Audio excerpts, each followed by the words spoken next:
Well, everyone, thank you for joining us this evening. My name's Liam Timms. I'm the Fund Manager of International Towers here at Barangaroo. Firstly, I'll come back and say a few words in a minute, but what I'll do, I'll introduce Isaac Rigney Sebastian, who's taken some time out of his busy study schedule. He's got trial exams in 6 weeks to come and show us some, or treat us this evening. Isaac's also, we've got some great connection with Isaac. His great-great-grandfather is David Unipon, who is one part of the Bangarra performance this year. And actually, last week we celebrated Bangarra's 1-year anniversary here at Barangaroo as well, so which has been a wonderful joy for us. Also, Isaac's obviously a ambassador for the Garura School at St Andrews here in the city, and he's only 17 years old. So I tell you what, he's got a big career ahead of him. So Isaac, over to you. Isaac's going to explain it a little bit to us and then play some music for us. Cheers. Hello, everyone, ladies and gentlemen. Our our fund manager over here introduced me, and my name is Isaac Rigney Sebastian. He forgot the, best achievement of my life, which is playing the didgeridoo for the royal family. Yeah. Don't worry, I'm not your MC. It's okay. I'm just going to be playing an Indigenous, it's kind of a Dreamtime story, but it's quite new. It's featuring the rabbit-proof fence, which is the longest fence in the world. It stretches all the way off the horizontal axis of Australia. So there's 3 kangaroos, a dingo, and a kookaburra. The dingo wants to eat the 3 kangaroos, and the kangaroos have to jump over the rabbit-proof fence to get to safety, away from the dingo. And then at the end of the story, you'll be able to hear the kookaburra laughing at the dingo because it didn't get any dinner.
Isaac, thank you very much.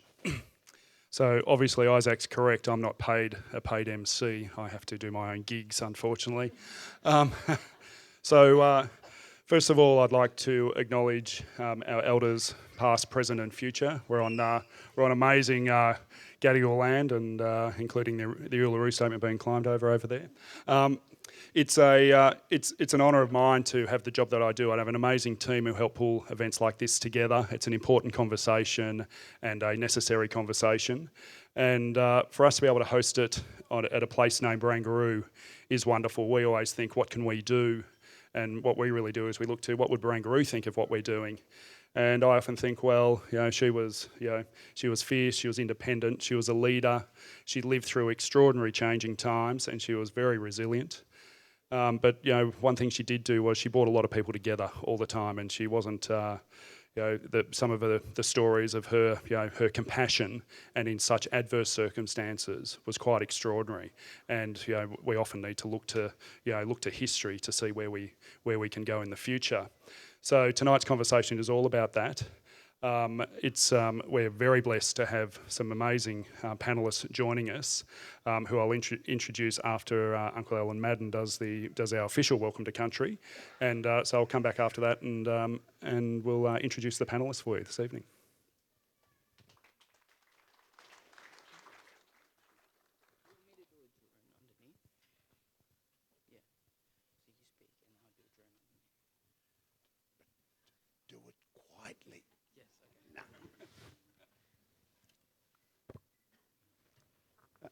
my backup. Good afternoon, good evening, ladies and gentlemen, distinguished guests. My name is Alan Madden, Gadigal Elder. For my first song, only kidding. First of all, I'd like two apologies for the terrible weather we're having outside at the moment. Sorry. And not being able to welcome you to my country and my language, as we're forbidden to talk our language a long time ago. As with all welcomes, I'd like to acknowledge our Aboriginal elders, all elders, past and present, and pay my respects to all our Aboriginal and Torres Strait Islander brothers and sisters. From whatever Aboriginal or island nation you may have come from, welcome to Gadigal. And to all our non-Indigenous brothers and sisters here this evening, a very warm and sincere welcome to you to Gadigal. No matter where you've come from, whether it be across the seas, across the state or across town, once again, a very warm and sincere welcome to you to Gadigal. And as I've mentioned many times before, was, is, and always will be Aboriginal land.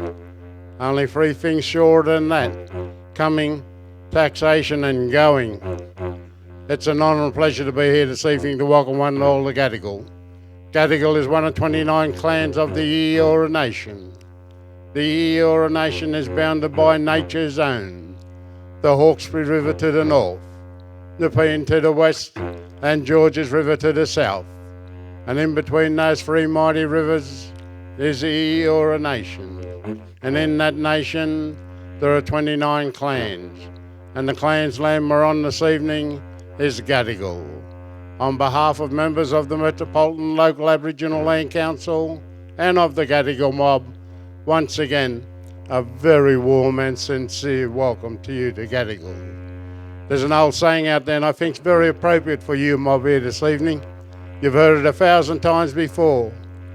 They say where there's a will, there's relatives.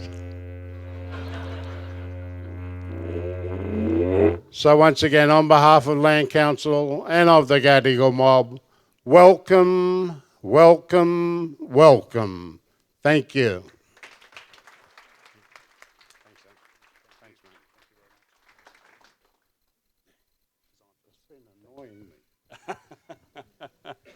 Thank you. I'm even getting dress tips now as well. I hope on the way in you noticed the magnificent flags that we have in the lobby. They're sort of hard to miss. They happen to be the same size as the ones on the Harbour Bridge. Sadly, the Torres Strait Islander one has never flown on the Harbour Bridge. The Aboriginal one obviously flew in 2013, I believe, was the first time it flew. But if anyone knows the Premier, feel free to give me a call. I'm welcome to lend it to the government to fly it on the Harbour Bridge. I think it'd be only appropriate. Because I noticed that our most recent Governor-General in New South Wales, Margaret Beazley, was signed in front of the Aboriginal and Torres Strait Islander flags, and they stand behind her desk. And it was also very pleasing to see the Governor-General being signed in on Monday, and his first words were spoken in local Indigenous language with permission, which is a great sign for a future and a great sign for a conversation we're going to have. So this evening we're very lucky to have some extraordinary talent and thought leaders of the business community joining us on what is a very important conversation. And so I'd like to welcome up the speakers. We have Sam Mostyn joining us. Sam and Nicola Wakefield Evans and Professor Megan Davis and Jodie Taylor, who will be doing will be hosting the panel. We invited the please. Yeah, you said yeah. I think Jodie. Where's Jodie? Oh, there you are. Where do you? Jodie's the only. Yeah.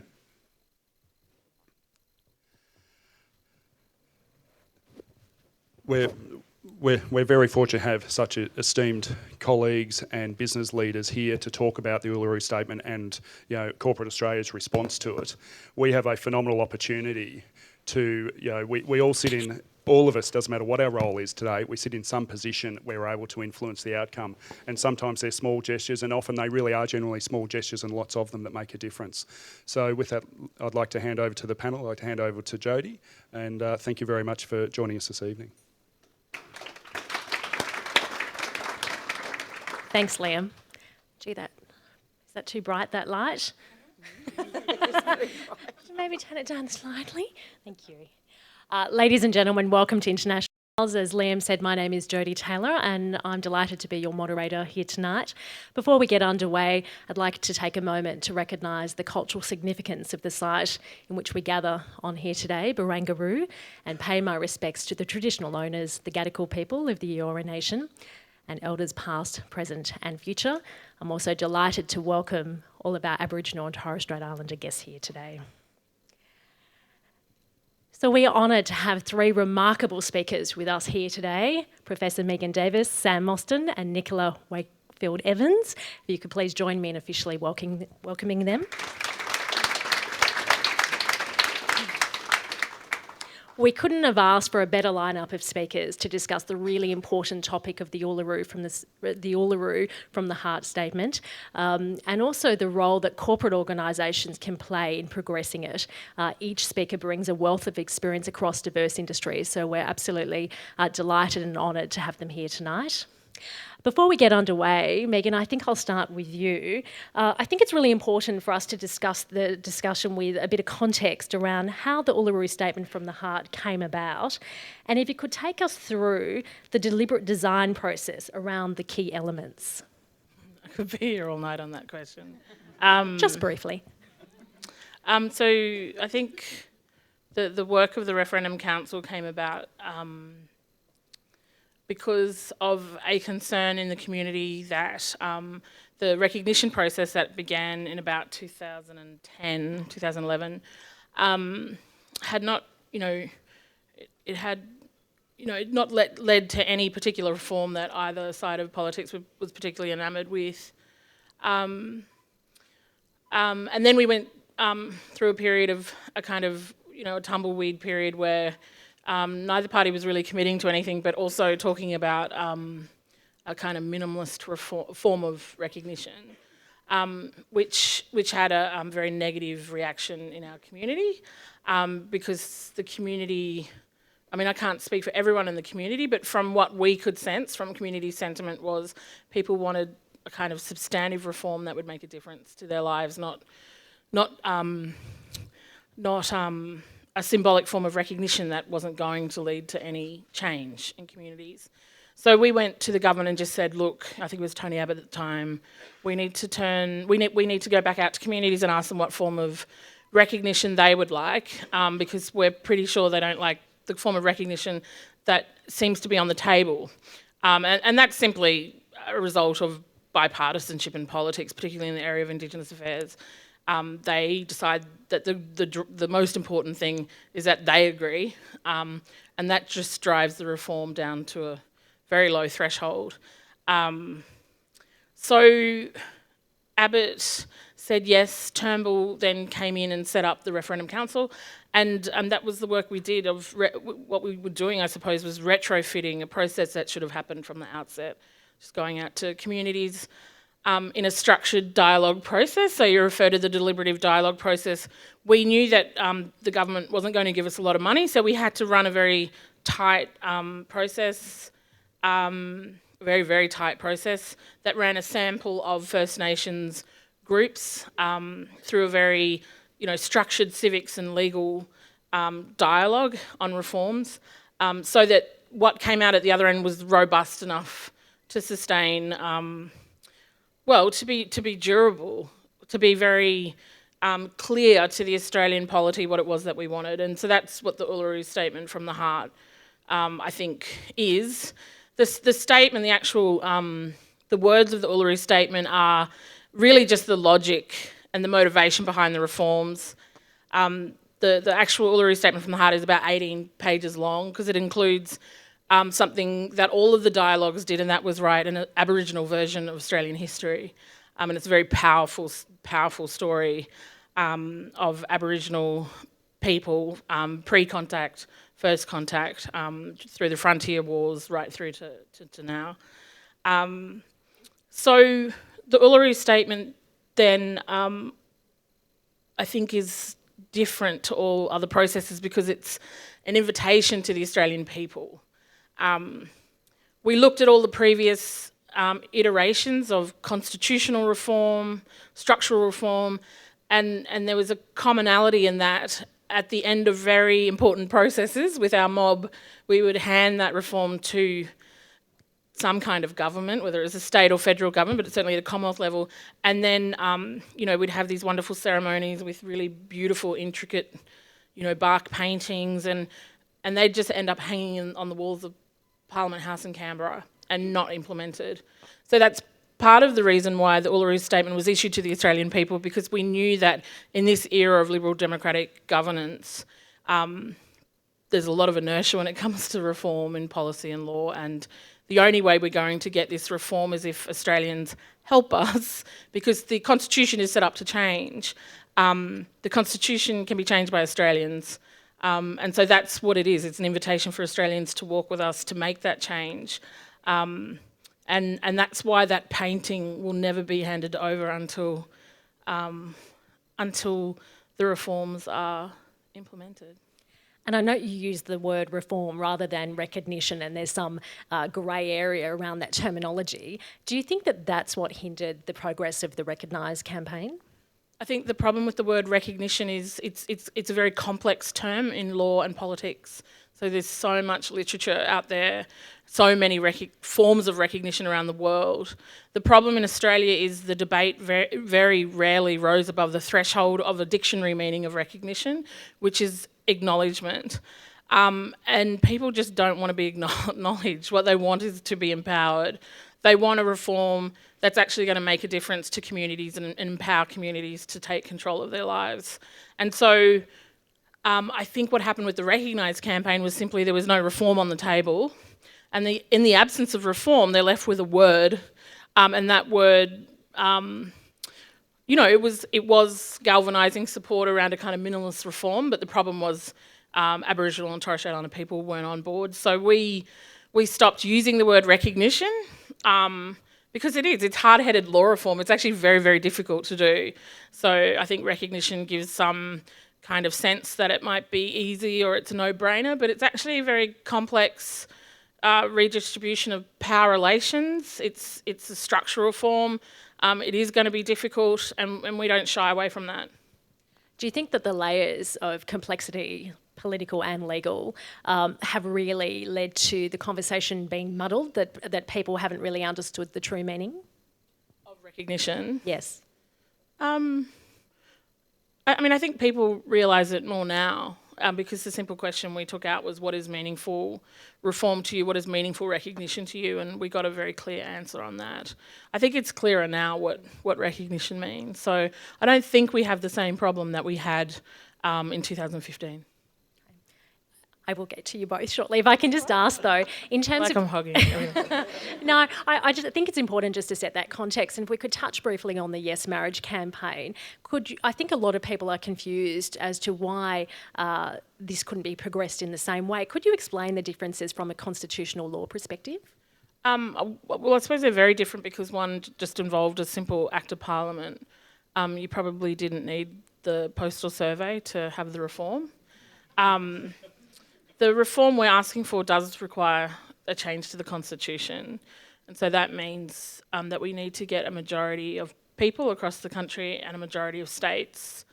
And everybody's fond of citing the notoriously poor history of Australian constitutional reform. I think 8 out of 44 referendums have succeeded. And I'd say to that the last successful referendum was 40 years ago, and that's a long time ago, and we don't know what referendums look like in the age of social media. But they were two very, very, very, very different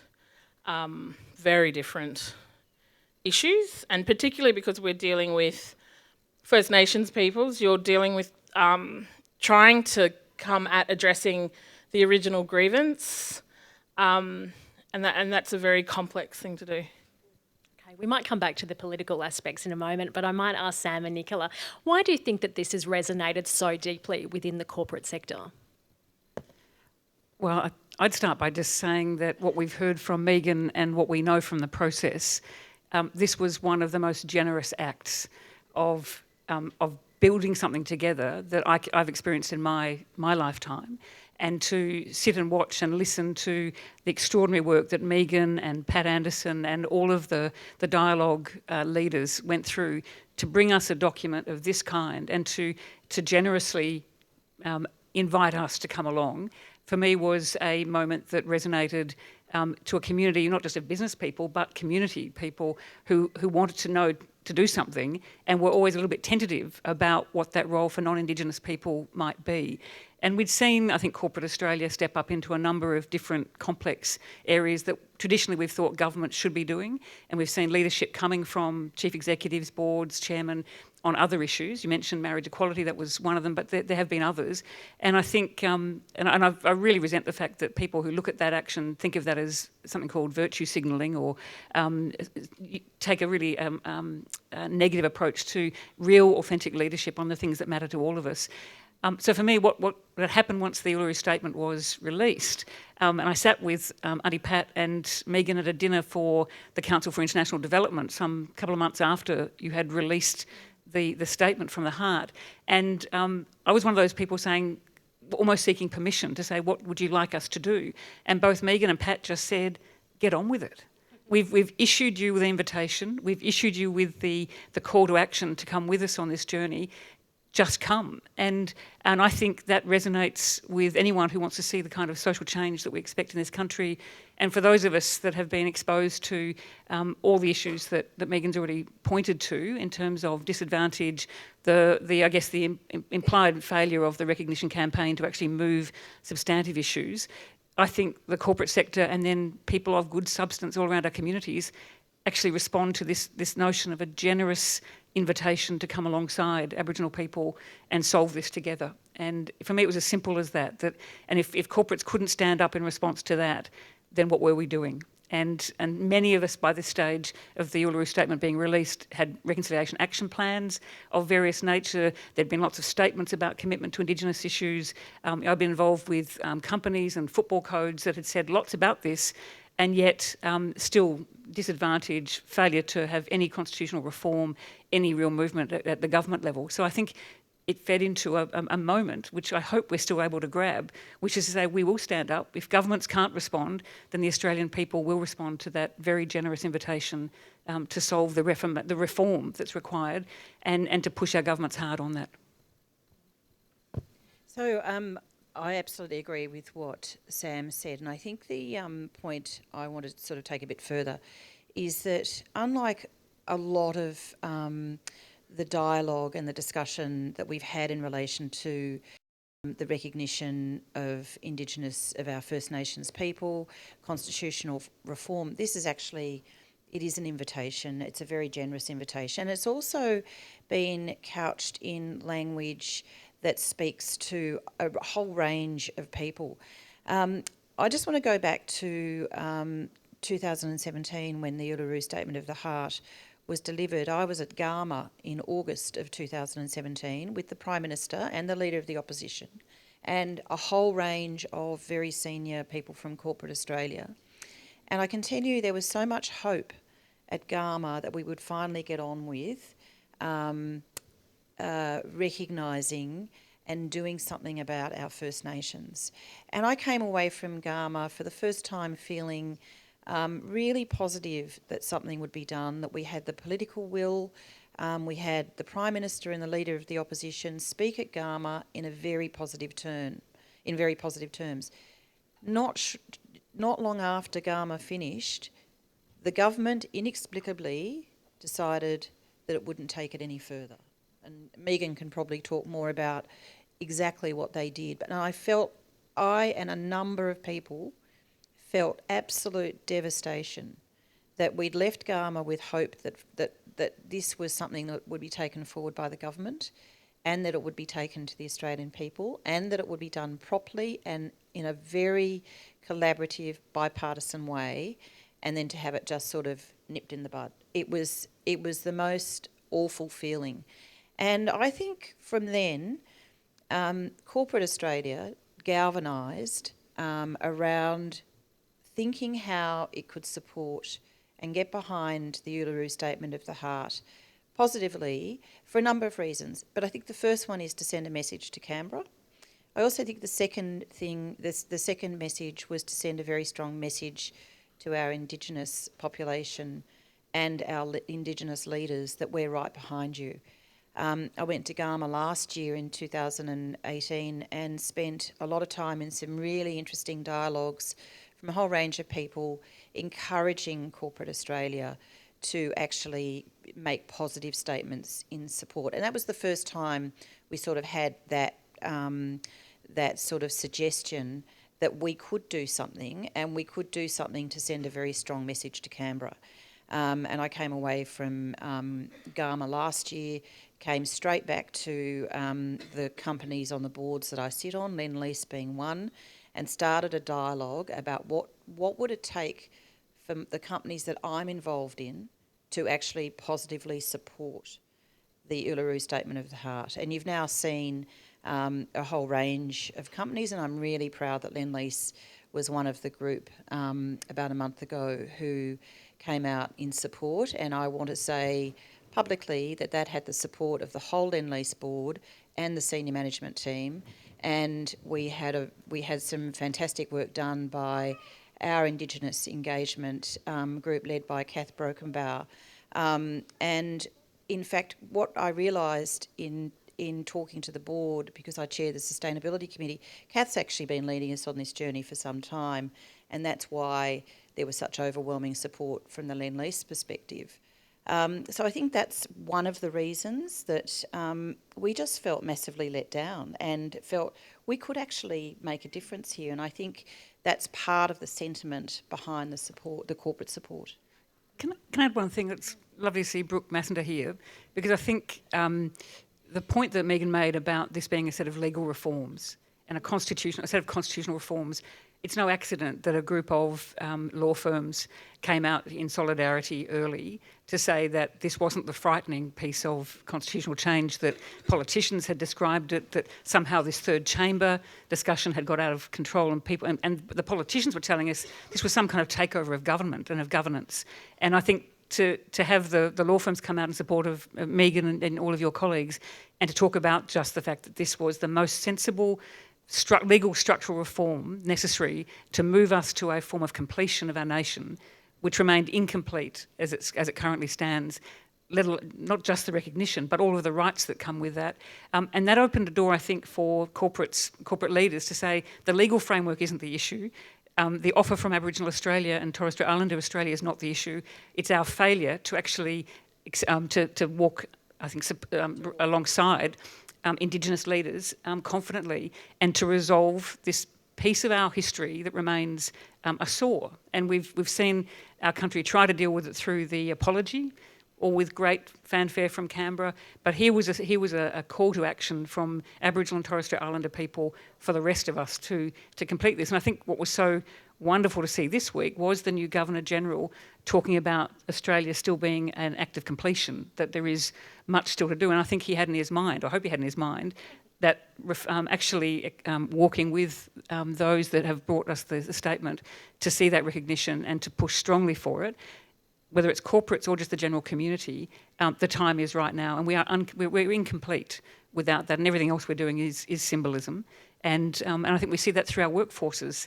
You talked about the Lend-Lease board. Any board in Australia that has discussed this and started doing cultural competency in their organisations acknowledges that most of our employees don't understand Australian history. They have a starting point from when they were at school that starts around about Captain Cook, and doesn't understand the 60,000 years of history prior to first contact, shudder at the idea of talking about frontier wars, and yet when we engage with that conversation and with that true history, it has a consequence, which I think is wrapped up in all of the recommendations that come in the Uluru Statement. And so I think it's the most natural thing in the world for corporations representing millions of Australian employees and shareholders and superannuation investors And voters. That this is a reliable group of people who actually believe in supporting Indigenous Australia for this act of that really does try to complete this very complex and difficult story. I do want to come back and delve a bit deeper into RAPS and the corporate response. But Megan, have you been surprised by the strong response from the corporate sector following the political backflip? Yes and no. I mean, I thought that there might have been a little bit of reticence because a lot of people had supported Recognise, and Uluru obviously blew that up. So there might have been a bit of concern about that. But I mean, I think the thing with Uluru is it was so definitive. You know, people wanted to know what it was that people wanted, and that's you know, the design is it's a very clever legal sequence. The mob who participated in the dialogues came up with a particular constitutional model that no other constitutional lawyer had even conceived of prior to the dialogues. In the design of the dialogues, we really worked hard to ensure that the people in the room were people who didn't have a voice. So we didn't allow peak national Indigenous peak bodies in, we didn't allow Aboriginal leaders in, we didn't allow, you know, people that commonly go to Canberra to lobby for. We really wanted just people. We had a lot of low-income people. We had to move the dialogues to the weekends because people have to work in communities. The invitation list was, you know, 60% of it was traditional owners.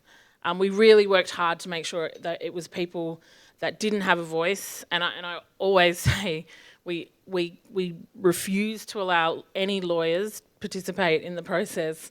We ran a trial dialogue where we trialled the actual method of the dialogue, and there were two lawyers in the room, but one in particular, they just, you know, I mean, I'm a lawyer too, but sorry, Brooke, lawyers can be like know-it-alls, and like even though you studied, you know, constitutional law and, you know, 1928, they were applying that to and it was an absolute disaster. So the trials were very good in terms of just being able to refine the model that we took out to communities, but the people who worked in the dialogues were people who never have a voice, and they are the ones that live the day-to-day life of all of the policies and laws that are imposed upon Aboriginal people from Canberra. And so that's what's so important about. I completely forgot your question. That's okay. I think I was just asking around if you were surprised, but I guess what you're saying though is that shaping the narrative has been absolutely vital in. We were surprised by. I mean, a lot of Aussies have stepped up to the plate. That's very true.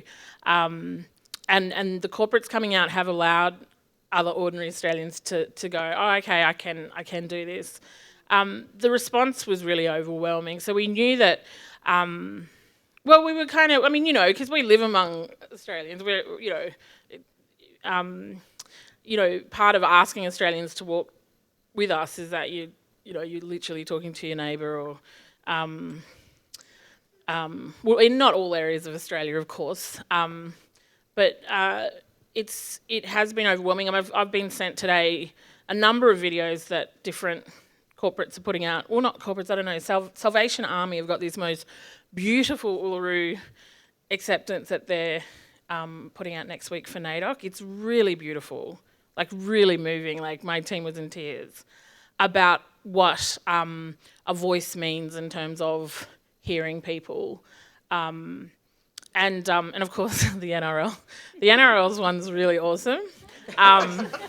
And that will be played at all the games this weekend, especially the person who talks at the end. She's really deadly. But there's so many. There's a lot of amazing stuff coming out for NAIDOC, of course. But just in general, it's been incredible. It's a real people's movement. And we still manage our groups in the dialogues, and Mob are still out there in the regions doing that grassroots work of just, you know, our job is just to yarn with Aussies and explain the reform, ask them to support it.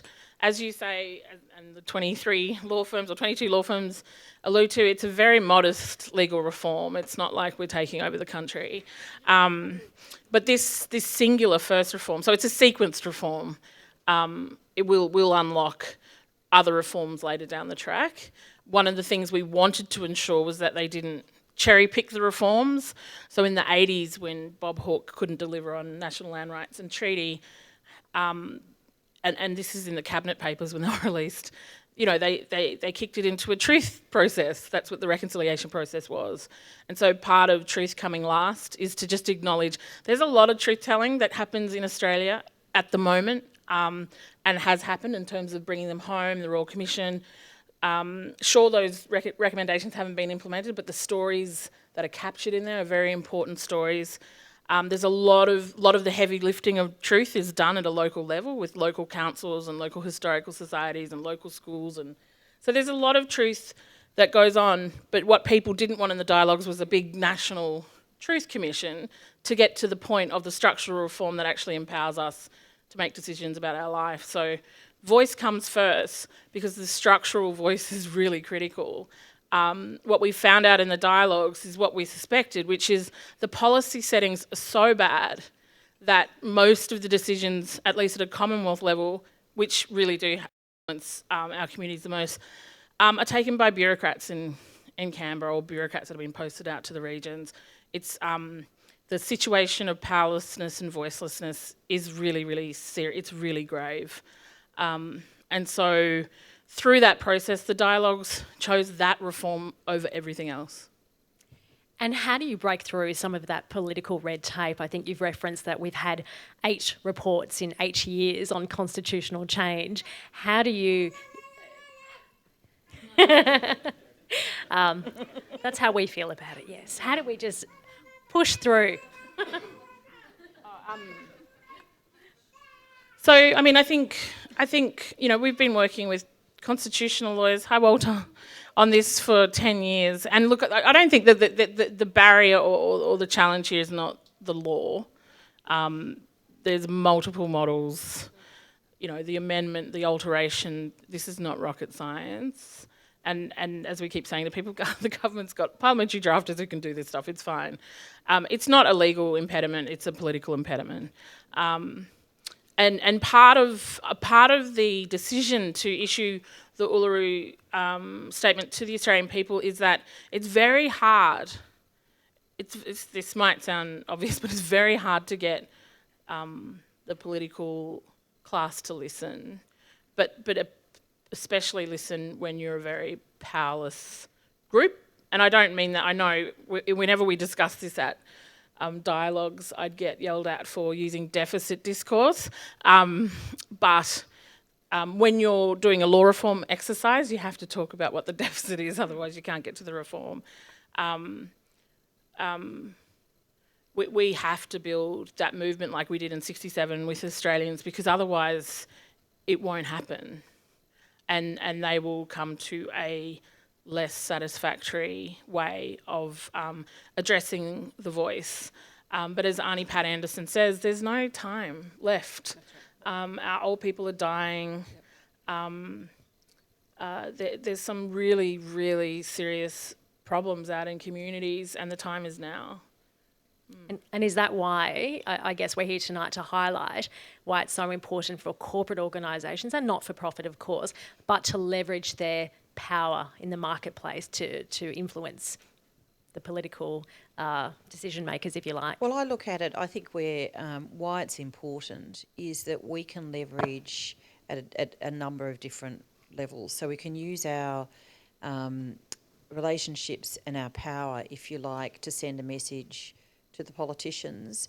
But I think more importantly, we can work within our own organisations with like-minded organisations. I mean, I'm a lawyer.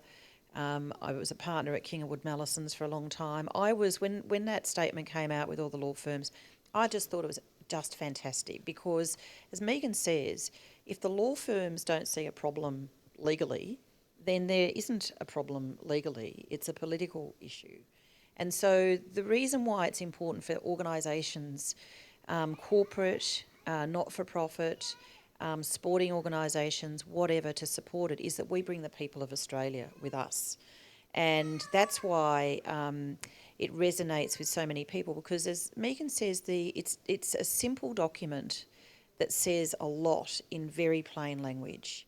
And the messages are actually they're easy to get through a large number of people, and that's what we need, because we need that support. And that's where corporates in particular can play a huge part, because we employ a lot of Australians.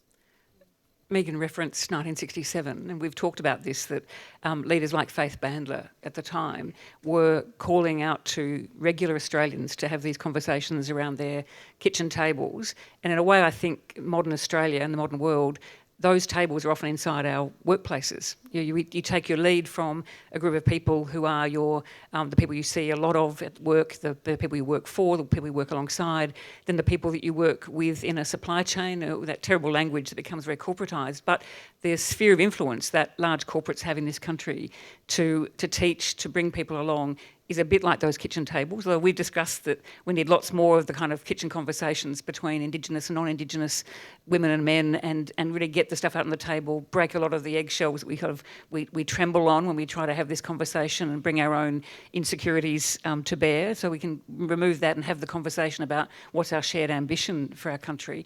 And I think you're right. We just don't have time. And something that corporates understand is data. And so if you've been a large corporation with a reconciliation action plan, even with an Elevate plan, and you've been working well on all of that and doing your great corporate cultural competency and building supply chains, and then you see the Closing the Gap report and see an increase in all of the measurements that should be going in the other direction, people in business just can't come to terms with that without saying there's got to be a better way. And so when you then look to Canberra or to state governments and see a history, particularly over the last decade, of such nastiness and partisanship on this issue, corporates don't behave like that. They kind of look to the future and say, how do we collaborate to take a position to solve things? And I think that's where corporations have stepped in to avoid that created by really nasty politics. And as Megan says, if we're going to get this up, if we're going to get a referendum sorted, it will need absolute bipartisanship, it'll need a collective view politically, and that may be something that the corporate world with its millions of employees and investors can actually achieve to ensure that that path is smooth, so that the Parliament of the day recognises this and actually encourages all to vote in a way that would see the kind of reform that gives voice and treaty and truth, the words that are in the statement. And that to me there couldn't be a better role for corporate Australia in the leveraging of our national ambition. Sam, you spoke about removing the eggshells, and we've spoken about the importance of cultural competency and leaders having an in-depth knowledge of what they can and can't say, but being comfortable, of course, in just giving it a go. And Nicola, you've also referenced that as well, and through the work that many organisations do, including Shelley Reyes, who's here with Arilla. What sort of trend are you finding across the organisations that you're working with? Are people still reluctant to speak up, or are they embracing a much deeper approach to reconciliation action plans, apart from employment and procurement and some of those higher level issues? Well, I can speak from the Lend-Lease perspective. So we've got an Elevate RAP, and we're just about to launch this year the next stage of our RAP. We've trained, I think there's Potters here, I think we've trained over a third now of our employees globally. It's not just Australian employees. The board and the senior executive team have also been trained in cultural awareness. We talk a lot about what Indigenous engagement means to Lend-Lease. And Sam's right, I want to pick up on her data point. Why I think, I know that not everybody is behind the RAP process, but for corporates that have to operate in quite structured environments, it works well because you can get the evidence of what you're doing, and then you can take it to the next step. And I think Steve McCann would say when he went out to announce Lend-Lease's support of the Uluru Statement of the Heart, he got overwhelming support from employees all over the world. And particularly what was interesting, Australian employees who live offshore sending him messages or posting stuff on our internal Facebook process. But the support was overwhelming. And I thought, and I know our chairman, Michael Ulmer's view is, we think we've actually taken the organisation to the next level because of that support and the fact that I think right throughout the organisation now, we have tried really hard to increase our level of Indigenous engagement.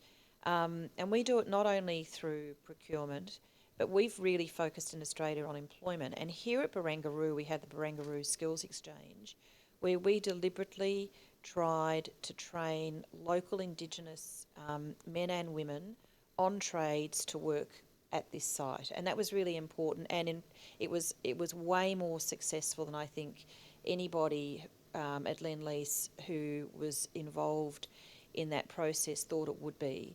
And the relationship between our local Indigenous employees working on this site, which has such a cultural significance for the local Sydney Indigenous people, was something that was really important. And it's taken, and then we've taken that to the next level, and we've rolled that idea of skills exchanges out to a lot of our developments around Australia and now globally as well, where we train people who live locally to work and retrain them into employment, and then spend a lot of time working with them around how to get engagement. And I think what's really interesting is when you've got Indigenous employees in organisations, they then talk to the non-Indigenous employees, and that's one way you get the message and the storytelling, which is really important. And they post really interesting stuff. I mean, we've had presentations at the board. I speak a lot at Lend-Lease events, and you hear the most amazing stories. And not all of them are fantastic stories either. They're stories of hardship, of poverty, of but extreme will to actually succeed and do something. And those things are really important. And if you get those messages out, you're then getting the relationship. And I think that's one way of bringing Australian people together. One of the things I've noticed at the board and executive level of a couple of companies, and one's a competitor, but a friendly competitor to Lend-Lease in Mirvac, is if you're on this journey, you're up for a bit of truth-telling yourself. And it is fascinating to watch a group of people who are used to saying they know everything, actually saying, I realise I know nothing. And when Shelley, for example, Shelley Rays does the first round of how do you judge yourself on understanding Australia's history, you get a lot of bravado from people saying, well, I'd rate myself a 7, 8, 9 out of 10. And by the end of 5 hours of describing and listening and resting in Australia's true history, those same people who are chairs, chief executives, managing directors, saying, I actually have an understanding of our country's history sitting at about 2 out of 10. And I'm going to go and do the work, and I'm going to actually invest the time in understanding our own history. There are these moments of truth, I think, for Australian corporates where these are people, generally men, not always, as you can see today. It's not the men today, but generally we've had this kind of heroic view of leadership, which is about not acknowledging what you don't know and being terrified of being caught out and saying, I don't understand this. And our history is probably one of the most basic things that I've seen rediscovered by corporates who will read the Uluru Statement, will come along to an event like this, reinvest in the RAP, and then say, actually, on a personal level, I've got to do a lot more on this. And that's where I've seen the biggest change in leaders saying it's now my opportunity to use my position of influence, my sphere of influence, to make this better and to acknowledge that their own understanding to that point had been fairly deficient, and using whatever power they could to help rectify that. But that's been fascinating to see, just the level of how little we know about our history. I also saw last year during NAIDOC this wonderful celebration through the Because of Her We Can, the celebration of women in story from 67, from earlier times, the celebration of great women leaders in the Indigenous community, I think gave people a new space to open up and have one of the most encouraging conversations about what the future might look like too. I don't know whether you think that too. Yeah. But I was thinking about what you were saying about history. Sorry, I'm just taking over. So, I'll just moderate now. Just how fascinating our history is. Like, there's so many amazing... So there's more and more young Australians doing their PhDs on frontier wars and on the very early period of conciliation after the arrivals came and before the massacres started. Like, it's a very fascinating history that it's a pity, it isn't taught more. But I always say to people, as we say to our students at UNSW, you've just got to go to the bookshop and buy a book and read it. Like, it's really as basic as reading. And that's good too, because it gets people away from their phones and stuff and learning how to concentrate again on text. It's actually quite hard. But last year we launched our UNSW Indigenous strategy, and And someone, a philanthropist, came and met with us the other day actually, and she said, you know, that was risky because basically the strategy is all Australian history. So I made a decision as Pro Vice Chancellor that I wasn't going to do the KPI thing, but that what I was going to do was just fill the strategy with a lot of Aboriginal history and Australian history. We commissioned an anthropological and historical study of the campus. And so at UNSW is built on sand dunes. It's a really fascinating history of where Aboriginal people lived there and how, and it's very close to La Perouse's mission, of course, and just tracked the history from very early right through to, you know, the compulsory racial segregation era and today, and then at the back we had all of these history books, you know, and movies and things that people could go and look at if they wanted to know more about Aboriginal history. And of course, the Uluru Statement features in that, including the Aboriginal history of Australia. And that's what we decided not to take a, you know, sledgehammer approach, because we know if you say to deans and heads of schools, you know, you've got to do this, you've got to tick this box, you know, and then you're culturally competent, they just, you know, they'll tick the box regardless. So we've taken that kind of approach on campus, and it seems to be working really well. But I do think that one of the, apart from getting Australians to walk with us on this very difficult constitutional reform, the reform's not difficult, the getting there is, the history piece is the most important piece, and just, you know, getting Australians to love that history, because we do get a very skewed popular notion of Australian history. Megan sort of undersells that. If I can put my UNSW hat on here. Sure. The work that Megan has done on understanding the cultural, so the land on which the university is built, the history of the Indigenous people around the area has had a huge impact on the university. And if anyone's interested, you can go onto the UNSW .edu.au website, and there's a really good, there's a fascinating history of the history of Indigenous people out at Kensington. And I think the other thing that, if I can just reflect on, again, using my thesis where organisations are important, universities are big organisations, they're big institutions, they've got thousands and thousands of current students, current employees, past students, huge numbers of people. And these conversations and the work that Megan's done at one university is so important, because I think in a very short amount of time you have managed to lift the engagement of the non-Indigenous students about Indigenous history, because you've related it to where they're actually physically in the moment at university. We decided that if there was one KPI, sorry, I'm still doing it, that if anyone took anything away from their university education, if they knew the country on which they were living and studying, they knew who the people were, they knew a bit about the landscape, how people lived, the geography, like that was enough.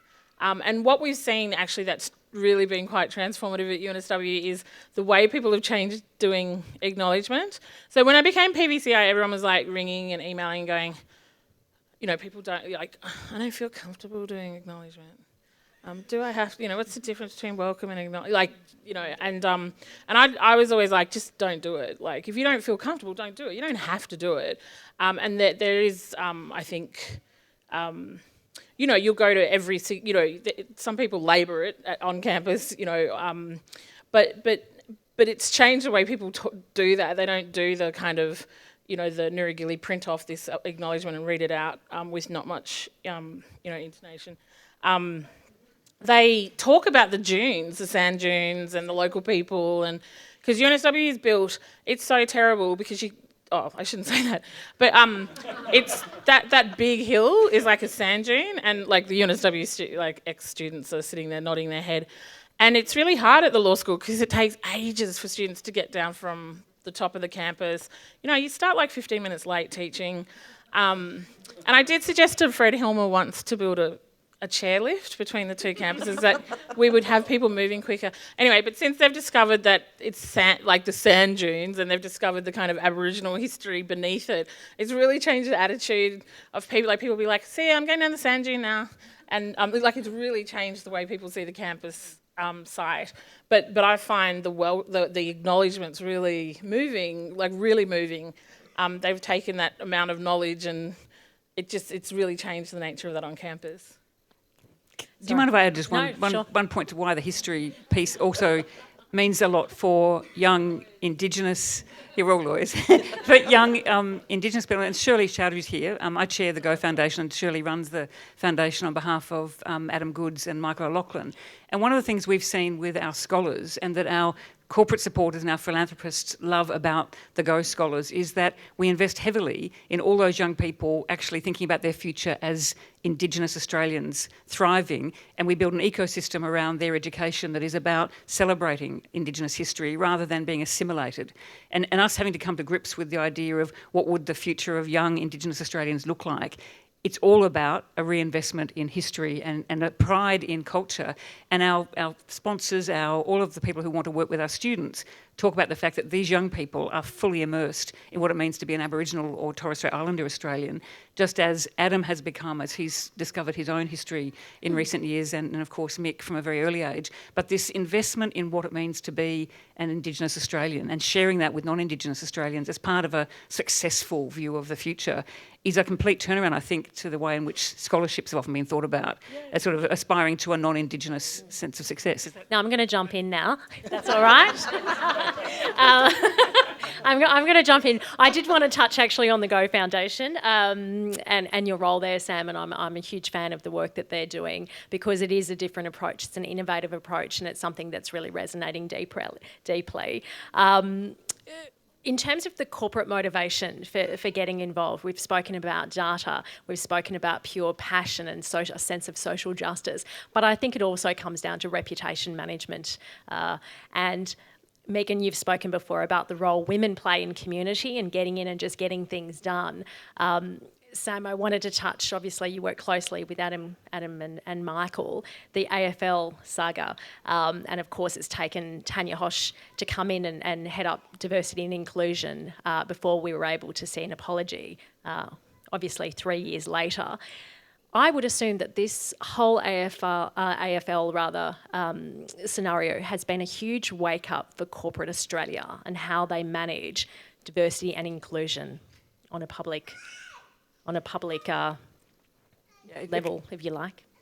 It's a very complex story, and we could talk all night about this. Now that we're into sport and football, and we can talk about our respective codes. But it has Queensland. Go New South Wales. I think one of the things that's really worth reflecting on, and I've done a lot of this lately, because I was sitting on a commission, as Megan does with the NRL today, at a time when those most heinous things were happening in our game around the booing and the racism that was extended not just to Adam, but particularly to Adam. And if you've seen the final quarter, you'll know just how disgraceful that was. And it's the fact of the governance of the game at the time. There was no Indigenous voice at the board or in senior management at the AFL. Lots of people trying to do good work, lots of Indigenous people working very hard around the AFL, but not a single Indigenous person sitting on the governance level to be able to manage what became a situation that should have been quite simple to fix, which was a simple statement of apology and telling a community to stop behaving in a racist manner. And we've learnt, you mentioned Tanya, and I look at Megan sitting on the NRL Commission, we've got to have Indigenous people in our governance structures in order to have these conversations properly. There is no point a group of non-Indigenous people trying to work this out without the voice of an Indigenous person to help guide that conversation and talk really about what's at play. And that's what the two films about Adam are doing at the moment, is revealing to our entire community how we were sleepwalking through a period of extreme racism. And it was allowed to be facilitated on the basis that no single person had to step up, and Adam seemed to be coping okay. I mean, it was a disgraceful period of our history, and you see that animated in the films. And that's why working with Adam and Michael at Go is so enlivening, because those two men talk about what matters to them about the future of this country, well beyond sport. Sport's sort of almost irrelevant. And it is about young people having an opportunity to thrive. And they're quite clear that they want 60% of the scholarships to go to girls rather than boys. So it's preferencing young girls because they know about the role of women in their communities. They like the idea of supporting oldest children because they are oldest children. They know the effect it has on an oldest child succeeding. So they're using very, very simple things that they learned, and they're also clear that the full immersion in Indigenous culture as part of a scholarship is a precondition, that trying to become a non-Indigenous person or a success model that would lead to the kind of outcomes we saw around the game is just not acceptable. So it's the Go Foundation is an example, I think, of actually doing the right thing about the full integration of history and culture, and both Adam and Michael just ask all of us to step up. And that's what the films are all about, is just not remaining silent. I think that's what the Uluru Statement's about, similarly, just about we all have something to do. And it's overcoming that sense of it's someone else's job or it's a political solution, it's our job. And I think Adam and Michael are fantastic examples of leveraging powerful positions to drive change. So they do it from a point of humility. I mean, absolutely. The thing that if you see the film, both the Final Quarter and the Australian Dream, Adam Goodes is simply saying, as Megan and Pat and everyone involved in the Uluru Statement, come on a journey with us. There's never a raised voice, there's never a singing match. It's a simple request to come on a journey of success. And it was gorgeous. You want to see the photo? And I will plug that if you haven't seen the Final Quarter, we will be proudly showing it at International Towers later this year. Yeah, but their humility through this compared to the raging anger and this back to this partisanship that goes on about these topics, the contrast is so extraordinary to actually go with people who are humble and just want a better outcome is one of the great lessons that Adam teaches. But I think so does the statement. I do have a couple of other questions, but I might at this point hand over to some questions from the audience if you like. I'm just conscious of time. We've got the other microphone. Does anyone have any questions? If not, I'm happy to keep going. Marina. Sorry, I'm not going to ask my question. I'll ask a question on Twitter. So, because I've been tweeting this. Somebody on Twitter wants to ask you, Megan, what can the average person do? So hearing that business can get involved, but clearly the great thing about this is resonating with regular people, and we hear that through social media. So the question that I have to now respond to, that you need to give me an answer to, is what can the average person do to help walk with this statement? Well, since Uluru, when people have asked that question, we've said, well, you can write to your local member, like that's a really basic thing, but people forget to do it. And it had a huge impact in, it's true that it was described as the third chamber and there was a decision made to not endorse that reform, but it was also then added to the terms of reference for the parliamentary committee that then endorsed the voice as the only reform, and now we're leading into a co-design process for the voice, and a lot of that came from the pressure ordinary Australians had put on local members, and so that's really important, and we get lots of we're trying to collate them now, but we get lots of emails and letters from little groups around the country and little towns telling us the little things that they're doing. So they just, one ladies group sent us something the other day, and they're having a little film night with I don't know, old ladies, and they're gonna, and they like, I didn't mean that in a bad way. I don't know why I said that. Where they're like reading the statement, and they've got and talking with two Aboriginal elders about Aboriginal culture. Just that kind of getting together with other Aussies and with the statement, reading the statement, and talking about the reforms. There's a lot of material online people can draw upon, but it's really just talking to other Australians and people who might not really have. She just yelled out donate, who haven't really thought of it before, and talking about it really. I think I'm not sure if that's a very glamorous answer, but there's lots of tenets of liberal democratic governance that Australians aren't so great at, and one is protest. Of course, we're infamous for that. But another is writing to your local MPs and putting pressure on. In a positive way. I mean, I think, for example, the current government, we have to be, generous in that they've got to settle in, and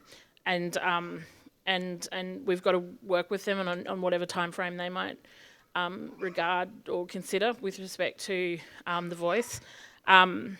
There's a video not video, I don't think they call that anymore, but that Rachel Perkins and I did, that we produced for the dialogue. So it's a history of Aboriginal advocacy for constitutional reform. It goes for about 30 minutes, but it's very, very powerful, and we've reduced that to some 10-minute clips to explain to people different elements of the reform. And so all of these things I think are becoming available next week for NAIDOC. But I think the other thing is the buying the books thing. There are so many fabulous histories of Aboriginal Australia, particularly in Sydney. There's some fabulous scholars who write on the early Sydney I think there's settlement. the book called Sydney, isn't it? Or the Sydney Wars. Oh yeah, yes, that's one. So that's about the Frontier Wars. The Frontier Wars, which is fabulous. It is a very, very good book. It's very, very good, and in plain sight, and just a big part of Uluru was about giving Australians permission to be a part of the cultural footprint that is this country, this very ancient country that still has very ancient polities living and alive and surviving on this continent, and that these reforms, but in particular the first reform, unlocks that for all Australians. Megan, if I can just jump on that then, in terms of the practical things people can do. So keeping the momentum going around storytelling, being engaged, and that is a two-pronged approach, I suspect, then with corporates, because corporates are providing the powerful platforms that can engage people, not only workforce, but the community. Supporting Indigenous products and services. You mentioned protests. We've seen bridge walks. When you talk about protests, do we need another bridge walk for this, or what type of practical momentum would you like to see? It was just a kind of offhand comment that the point I was making is when they do OECD testing of civics across OECD countries, Australia always fares quite poor on some elements of liberal democratic governance. One is civics knowledge, just knowing the system for itself. But American kids, in terms of knowing how to change the system, they rate really high, whereas we don't rate as high. And one of my complaints as a constitutional lawyer is that sometimes we do take a far too patrician approach to law reform. We make a submission to a parliamentary committee, and then the committee, by convention, cites you in a footnote, and then everyone's like, oh, look, I influenced. And I think it's almost as though we need ambassadors across the corporate network, isn't it? And community network. In the sense that that's what we have. That's what I think that's what we get. Well, I'll go back a step. At Garma last year, that was certainly the discussion, that if you got corporates to sign on and support the Uluru Statement of the Heart, you would start that sort of ambassador. It wasn't called ambassadors, but that sort of approach where you've got senior business leaders who are talking about it. And then they will talk about it to other people. So you have that sort of leapfrog approach where you're just bringing more and more people into the circle of dialogue. What I would say, if just thinking about that, is Andrew Mackenzie from BHP. So he's a really interesting bloke, and his speech is actually online. But before he endorsed the Uluru Statement, he travelled to a number of sites around the country and sat down and yarned with traditional owners. And some remote sites he spent weeks and weeks and weeks talking to them. What's really important, I think, about Andrew's approach is that it actually does require, it takes you out of your comfort zone. It's work. You've got to talk to people and dialogue with people, and at the when BHP did endorse the referendum on a voice in Perth, they flew in their TOs, and my cousin was there from Cherbourg, and heaps of people had come in for that announcement. But you could see he'd done his homework, like he'd really done the homework, and the speech was like the most incredible speech I've heard probably on Uluru. It was just extraordinary because he really got it. Yeah. And so I think all of that goes to say you've got to make it personal. This isn't some theoretical legal framework. This is about our own personal stake. And it means there are moments, I think, Marina, where individuals have got to speak up against something that's happening around them and actually feel that they're doing that for the right reason, whether that's handling a racist moment or handling an issue about lack of knowledge, recommending books, doing the reading, having the hard conversations and removing those eggshells, because we have, I think, a bit like your view about how we're so patrician about the law. The only time we get into having this is when we get into the guts of a really tough conversation about what it is we're really dealing with here, and it's a deeply human story, and we often don't let ourselves get there. And when we do, the listening and the learning and the kind of reflection about what you don't know, I think is the starting point. Well, I was in the at the SCG at the Adelaide Sydney match during the whole booing process, where the game didn't stop, but everybody at the ground stood up in the third quarter, 7th minute of the third quarter, to clap and applaud Adam Goodes. And it was one of the most beautiful moments. And I came away from that thinking, I need to know more. I need to understand why this has happened. My family were in Perth at the West Coast game, where it was sort of the end of the line for Adam, and it was the most awful thing to witness, and I was appalled at my fellow Australians.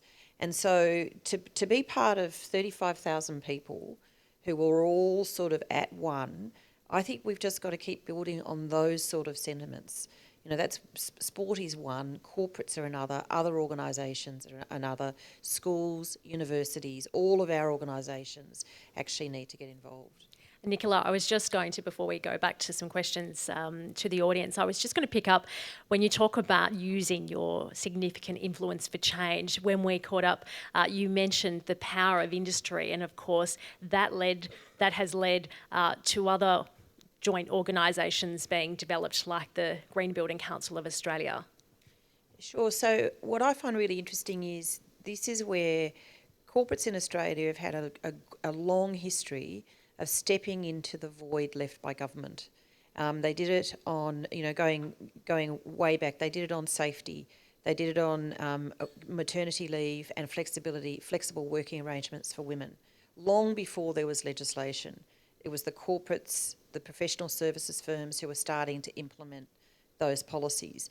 The Green Building Council is an example, and I know I'm related to the one of the ex-CEOs of the Green Building Council, but it's an interesting story of a group of corporates in one industry stepping into a void that governments wouldn't touch, and that was the absolute realisation that we needed to create sustainable buildings in the built environment in Australia. And it's been an enormously successful corporate-led change in the way that buildings and precincts are built.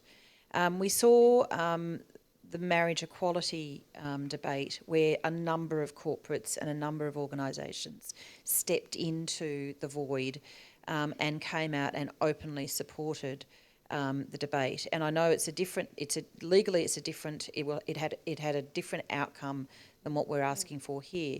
But the thing that's really important is the support that you can get from a big group of people, and that's where I think it's so important that we're seeing big corporates step up and support the Uluru Statement of the Heart. And I think if we're going to be sitting here in 12 months' time, we will see more groups of corporates publicly announcing their support. And I think that's really important. And of course, I'll mention that we proudly house the Marriage Equality Campaign, and we're the home of the GBCA. So, any other questions? Hi, I'm Andrew Gunston from Swinburne University. Thanks very much for the panel, for a great talk. Just in response to the question about what whitefellas can do, I run the Mandani Terminal Centre at the university, and like Megan, we had that issue with the acknowledgements, and so what we've done is encouraged all the other organisation units to learn about what acknowledgements mean and encourage them to do it themselves. Otherwise, the staff in my area would just be doing nothing else but running around doing acknowledgements. But I think it's really critical for non-Indigenous people to educate themselves, as you said, Megan, but also to learn about issues such as white privilege, white fragility, institutional racism, and a whole range of those areas that really challenge thinking in contemporary Australia, and look at issues such as substantive equality, because it's interesting when you look at the referendum, the 67 referendum, why did 90% of Australians support that, yet surveys traditionally show non-Indigenous Australians resist issues such as treaties? And to look at these issues of what equity and equality is, and I know Reconciliation Australia's done a lot of work on that, but I think that's the sort of key thing. What we've also done at Swinburne is we've formed a RAP supporters network as well, because we try to encourage the non-Indigenous staff at the university to really engage with their colleagues. We think they can have some really meaningful discussions and implement meaningful change in the tea rooms around coffees and that as well. But thanks for the conversation. Any other questions? Hi, I'd just like to know what your feelings are about the role of media in this whole process, because I think whenever a support statement came out from the Elevates or the law firms, there was, for every positive story, there was one or more negative stories. And I guess at the end of the day, that's what's influencing the rest of Australia. And how do we get the positive stories to the front of what they're saying out there? What do you mean by negative stories? There was a lot of media around, you know, if the statement gets up, are the mining companies aware of what will happen to their land tenure, et cetera, scaremongering, basically. Like, how is that even still out there? Firstly, that seems archaic. But how can we approach that? Yeah, well, I don't know. I should give this question to Stephen because I don't really know media. And the media people we have advising us, well, when they talk about Sky, they say no one watches it. Well, Megan, maybe if you'd like, I'm a former ABC journalist, so I was a journalist at the ABC for someone from Sky. 8 I didn't mean that in a bad way. I just meant anyway. I'm not very qualified to talk about media. Well, I don't know how to answer that. I was just going to say, because I'm actually a former ABC journalist, I was a journalist for 8 years, and very much involved in diversity and inclusion initiatives and ways in which stories should be communicated appropriately from an Indigenous perspective. And that's just the media cycle. To be honest, it doesn't matter if it relates to Aboriginal and Torres Strait Islander issues or whether or not it's a broader media issue. So you're always going to get the different facets of a media story, what the issue is, and then you're going to get who the other side of that, who opposes it, who's responsible. It's just the media cycle and the different elements. What we can control, of course, is the reporting and use of language and use of tone, and that's through charters. The ABC has a very strict charter. Commercial radio and television, not so strict. But I would say that is the nature of the media. I think it's what we've been talking about tonight, corporate and community people standing up and demanding change if they think things have been reported in an inappropriate way, because you can't really influence the content of what is being reported, but you can influence the way that it is being communicated if it is in a derogatory way. And just as an example, one of the things that we phased out very early in the ABC was particularly coverage in remote towns. We found that people were reporting, instead of a man has been reprimanded, it would be an Aboriginal man. And one of the things as a committee member we would speak about was, well, why do you need to talk about the fact that was an Aboriginal man or a Torres Strait Islander man? Why is it just not a 25-year-old man? So they are some of the things you can drive. I think the only thing I'd add is it was interesting to watch whatever form of the media it was that responded to corporate stepping up and calling it virtue signalling and calling into question the role of chief executives.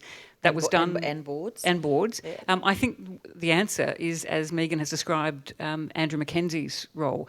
It's when leaders stand up and look through that and talk directly to their own people, their own the people they can influence, to say, ignore all of that, this is what we believe in, this is what we're going to do, this is what I've spent the time going and exploring this myself, and this industry is committed to change. And then you've got to back it up and actually not walk away from that level of communication. So we would hope, and BHP is putting money into an education program across the country on the back of Andrew's description of what had to change. So he's looking through what BHP will do directly into community, knowing that there are going to be honest, right-wing commentators who are calling into question the motives of good people. And we've all got to step up, whatever level of leadership we've got, whether it's sport, not-for-profits, corporates, boards, to actually look through that and keep sending a message to our communities that that this is a course we have to stay. And if that means putting money behind it and having campaigns around it, I'm less concerned about the sort of the known talking heads who want to criticise us, and just stay true to our values and not engage in the way in which they choose to engage, which is in an angry, attacking way, but to remain calm and clear about the task ahead. And I think that's what good leadership is all about in the face of that kind of right-wing response to good leadership. Absolutely. Okay, final. We have maybe just one last question. If you have it, Brooke.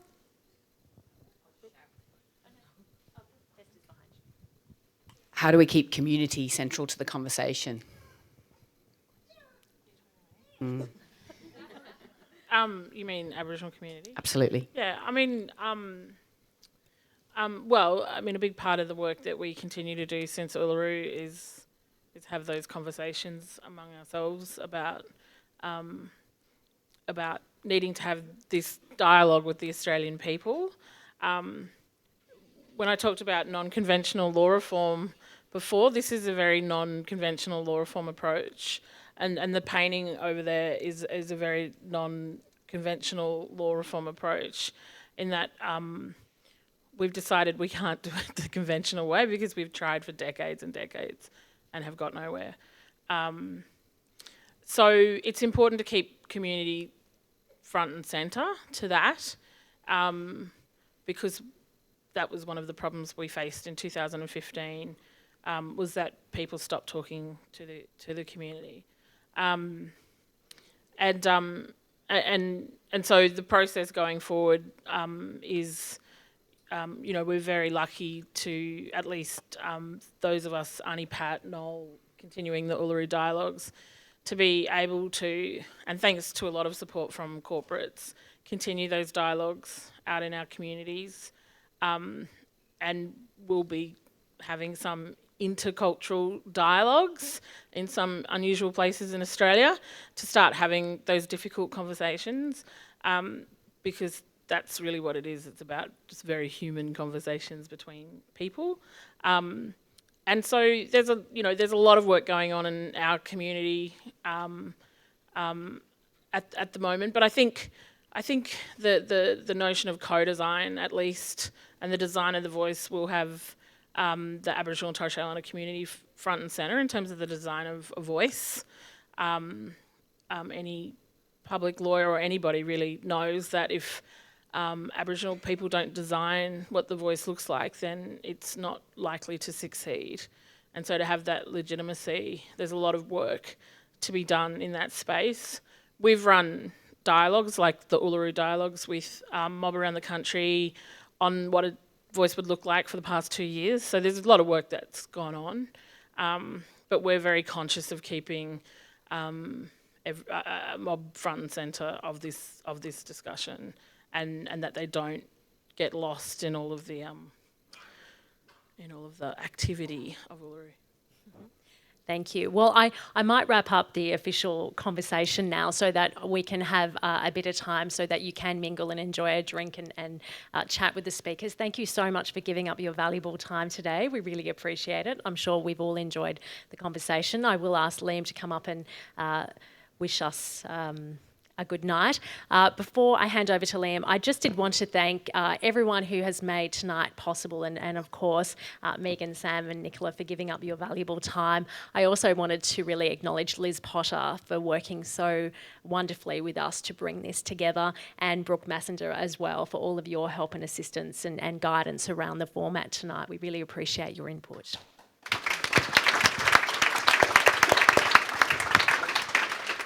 And Len, can I also just thank Isaac for coming in. I caught up with Isaac last week and just very casually said, "Oh, you're on school holidays next week.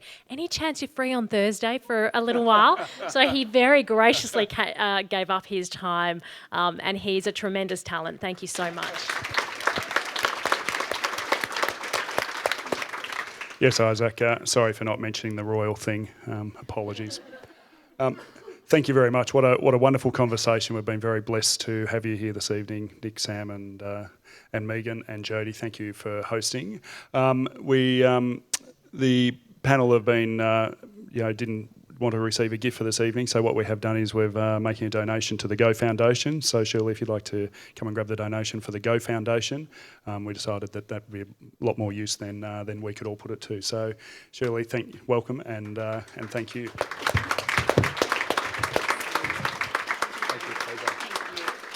I do love the from my journey, it's been a great journey of understanding and learning the history of can't express how enjoyable that is in terms of when you begin to know what you don't know, just what that great journey is, and also having the conversations around the kitchen table. Last night I received a phone call from my mother, who sits on the committee of the Camberwell Gardening Club in Melbourne, and they've got some centenary coming up, and she rang me last night to say, "Oh, I've convinced the President that we need to do an acknowledgement of country. Can you tell me what we need to do?" And I actually made me realise, they're going to have 200 people in a room, and it's the first time they're doing it, and that just comes from literally sitting around having cups of tea and talking about what we do. And I thought, if we all do things like that, I know I've done it in my local sporting club. I did the first acknowledgement to country, and now it just begins to get embedded. And there seems to be a fear until you until you do step forward and maybe break a few eggshells and do small things. But it's amazing how you begin to get a lot more people engaged. So thank you. Have a wonderful NAIDOC week ahead, and always keep the conversation alive and going. It's a great conversation to have. There's a great opportunity, and we have a great chance to do something for real. Thank you.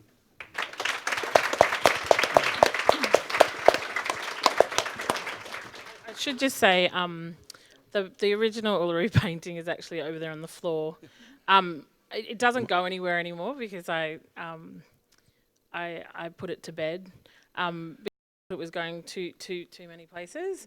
So it's about to go back with Sally to Adelaide, and a lot of TOs and people over there haven't seen it yet. But the original painting's just there on the floor. But it's okay. It's not being. I'm sure Walter want to get did a photo crawl of across it. So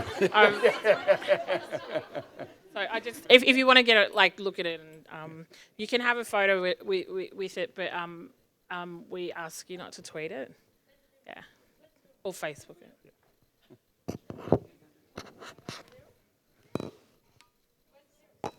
Thank you.